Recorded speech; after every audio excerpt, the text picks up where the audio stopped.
Alors bonsoir à tous, bienvenue à la Maison de l'Architecture du Québec. Je me présente, je suis Sophie Gironnet, la directrice fondatrice. Donc Monsieur Dubois va lui aussi nous présenter une vision d'ensemble des granges et du patrimoine agricole au Québec. Là, on va sortir un peu de l'île de Montréal. On va maintenant passer à Martha Dubois. Merci.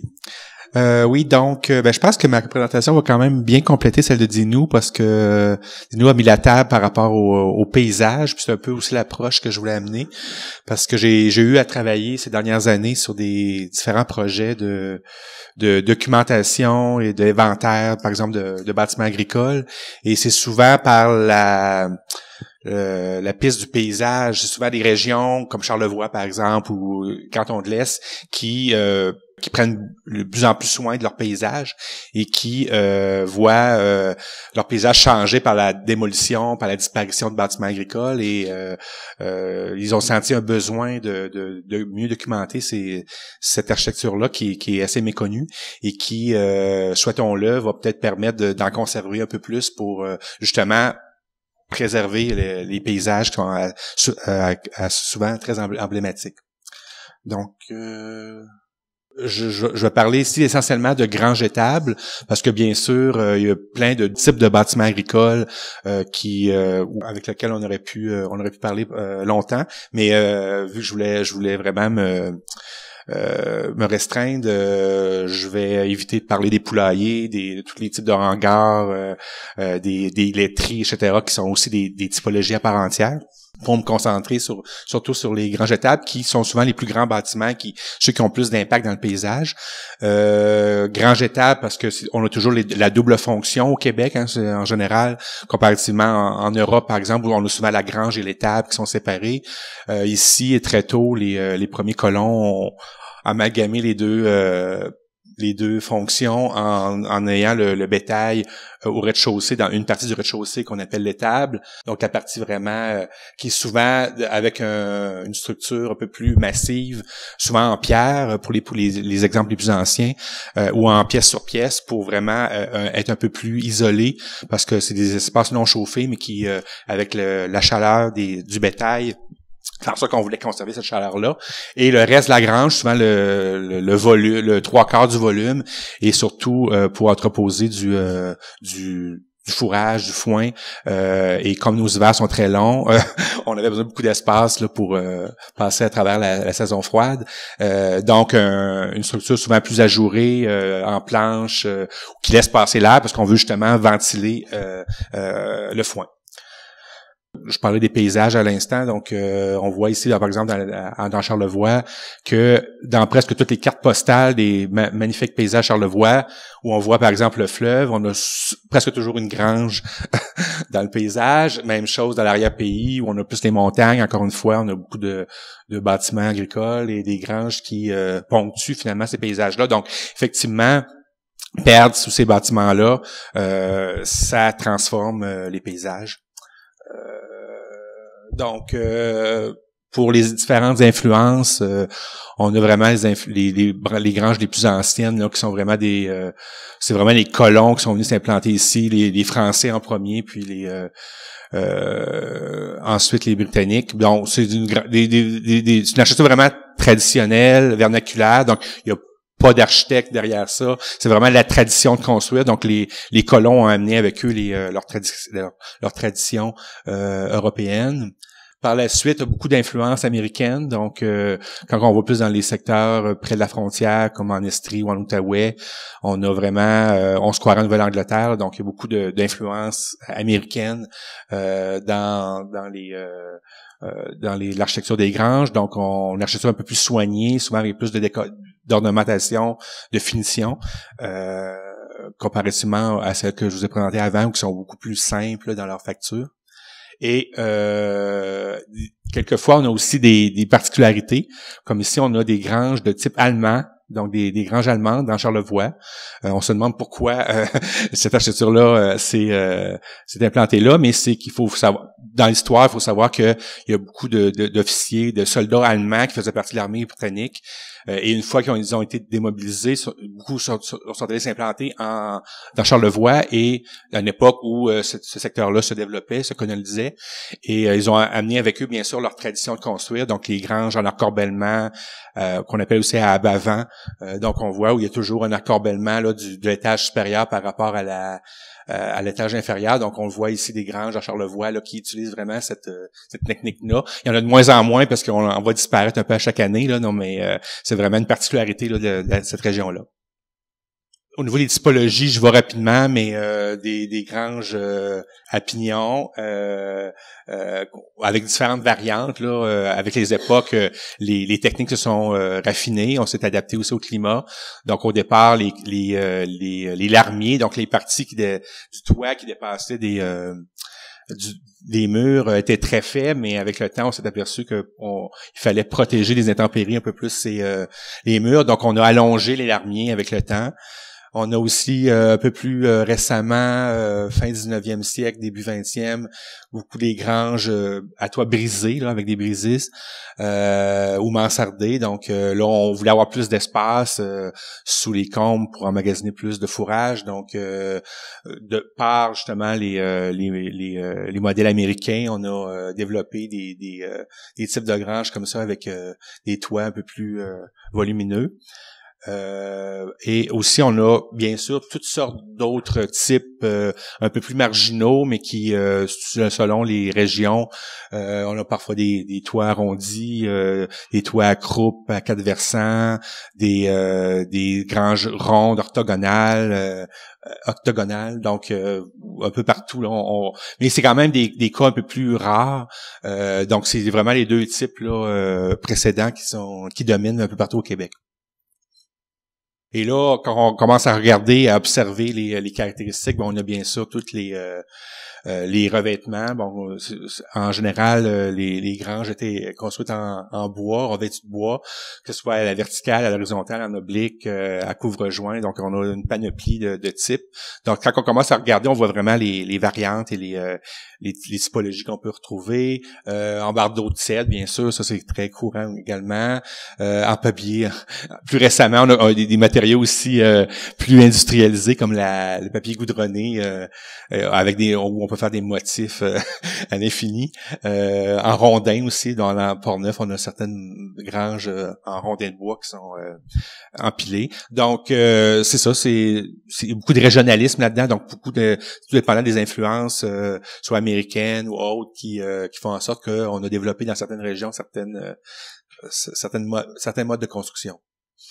Le pièce sur pièce reste quand même un élément qu'on retrouve beaucoup, et surtout pour la partie étable là, où on trouvait le bétail. Donc il fait avec différentes techniques, encore une fois selon les époques, en queue d'aronde, à mi-bois.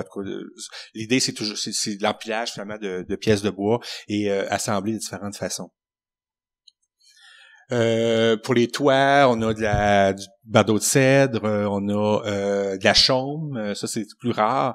Mais dans Charlevoix, on a au moins deux granges qui sont encore revêtues de chaume.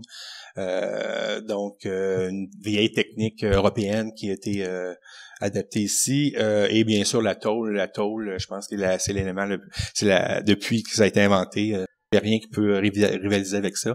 Et bien sûr, on a beaucoup de granges aussi à l'extérieur, les murs extérieurs qui sont c'est sûr que ça protège le bois, mais ça enlève un peu de cachet, bien sûr.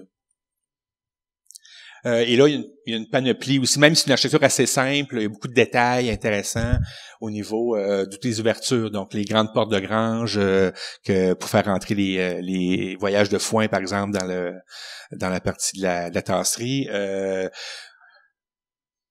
Donc des portes à battants, mais on a aussi les portes sur rail qui sont un peu qui découlent un peu de l'architecture ferroviaire des wagons là. Donc assez rapidement, ça a été très intéressant pour éviter que les portes battent au vent. Donc une belle adaptation ici.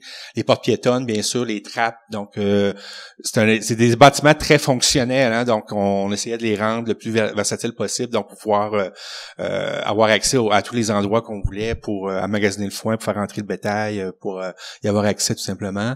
Et dans certains cas, dans certaines régions, comme ici dans la région de Saint-Hyacinthe, on a coloré beaucoup les portes de grange de différents motifs et ça crée des mosaïques comme ça un peu dans le paysage.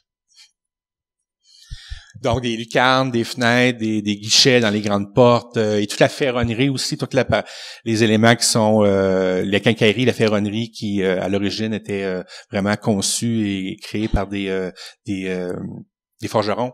Donc, ça, c'est des choses qu'on remarque pas nécessairement, mais qui sont assez intéressants là, quand on commence à observer ces éléments-là. Et souvent, on récupérait ces éléments-là quand on changeait les portes, mais on récupérait la ferronnerie. Donc, souvent, sur des granges même plus récentes, on retrouve des éléments assez anciens à ce niveau-là.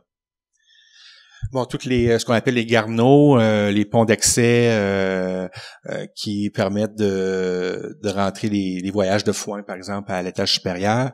Encore une fois, on essaie de tirer parti de la topographie du site. Donc, dans les secteurs comme en Charlevoix, où on a souvent des pentes, bien sûr, on essaie d'aller utiliser ces pentes-là ou de faire quand même souvent des ouvrages de maçonnerie assez imposants pour créer ces ponts-là. Et tous les éléments d'aération sur les toits, des lanterneaux plus ou moins élaborés selon les régions, selon les influences stylistiques, avec des girouettes, donc des éléments qui sont très hauts, qui ponctuent aussi le paysage, bien sûr. Au niveau des détails, c'est sûr que c'est une architecture très simple, donc la plupart du temps, on a assez peu de détails d'ornementation, mais on retrouve quand même chez des constructeurs un peu plus coquets ou des gens qui ont voulu décorer un peu comme leur maison les bâtiments avec des chambrans, des encadrements de fenêtres, des planches cornières, des boiseries qui souvent sont peintes de couleurs contrastantes pour les mettre en valeur.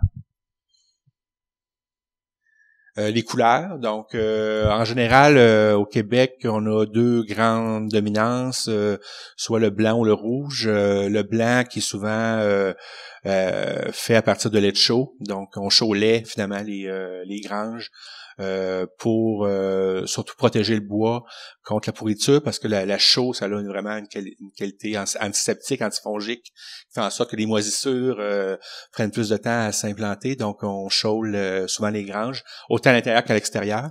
Et dans d'autres secteurs, c'est le rouge.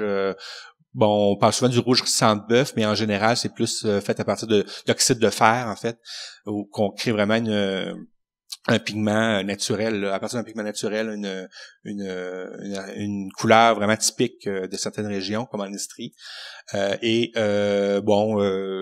n'a pas pu vérifier cette information-là, mais de peindre une grange en rouge ou en brun ou de couleur foncée, bon, ça permettait de capter les rayons du soleil pour chauffer, mais je sais pas si c'est fondé. on a déjà entendu ça, en fait. Une hypothèse. Bon, bien sûr, il y a certains, c'est bien connu, certaines granges un peu plus exceptionnelles qui sont protégées, qui sont classées, qui sont citées en vertu de la loi sur le patrimoine culturel, mais c'est quand même assez rare. Au Québec, on en compte quelques-unes seulement. Je dirais que la grande majorité des granges, et il y en a beaucoup, sont plutôt laissées un peu à elles-mêmes. C'est les propriétaires finalement qui doivent, selon leur sensibilité, selon leur bon vouloir, prendre soin de ces bâtiments-là. On commence à voir quelques MRC, quelques municipalités qui essaient de venir en aide aux propriétaires justement pour les sensibiliser à l'importance de ces bâtiments-là, à créer des outils comme des guides d'intervention, par exemple, pour aider à... Donc, les propriétaires sont souvent démunis par rapport à ça, ils savent pas trop comment intervenir. Donc, comment intervenir, quelles sont les bonnes pratiques en matière de conservation, mais ça reste de la sensibilisation. Je pense que c'est assez difficile de commencer à réglementer dans ce domaine-là. Je pense que la chose à faire, c'est justement de sensibiliser, d'en parler, mais c'est long et on va sûrement perdre beaucoup de granges encore, mais on essaye d'y voir. L'urbanisation aussi fait en sorte qu'on en perd beaucoup. Ici, c'est à Laval. Bon, on a vu tantôt à Montréal qu'est-ce qu'il y en était. À Laval, il y en a quand même une bonne quantité encore, mais à chaque année, on en voit disparaître. Là, donc, et quand ils disparaissent pas, ils se retrouvent en plein milieu d'un complexe résidentiel moins intéressant. Donc, en tout cas, ça c'est un autre problème. Mais je dirais qu'en général, la problématique entourant les bâtiments agricoles, c'est la façon qu'on fait de l'agriculture aujourd'hui, en fait. Parce que dans les régions où les bâtiments sont les régions où on voit encore de l'agriculture, ben c'est de l'agriculture intensive, industrialisée. Donc, ces bâtiments-là ne répondent absolument plus aux besoins. Donc, on construit des nouveaux bâtiments beaucoup plus fonctionnels, beaucoup plus gros pour accueillir la grosse machinerie, etc. Donc, ces bâtiments-là, quand on les garde, c'est souvent presque une erreur ou une chance parce que on l'utilise pour faire l'entreposage, par exemple, et souvent ils disparaissent parce qu'ils sont complètement désuets. Et dans les régions au contraire, où on fait plus d'agriculture, que l'agriculture est en dévitalisation, comme dans Charlevoix, par exemple, ben dans ce cas-là, les granges aussi disparaissent parce que plus de fonction, on les laisse aller, puis finalement ils finissent par s'écrouler d'elles-mêmes. Donc, c'est un double problème, là. Donc, qu'on fasse de l'agriculture ou pas, de toute façon, ces bâtiments-là sont voués à disparaître. Donc, le fait de peut-être y aller via la conservation des paysages, peut-être que c'est une planche de salut, mais ça, c'est ouvert, là, on pourra en discuter peut-être tout à l'heure. Merci, Martin.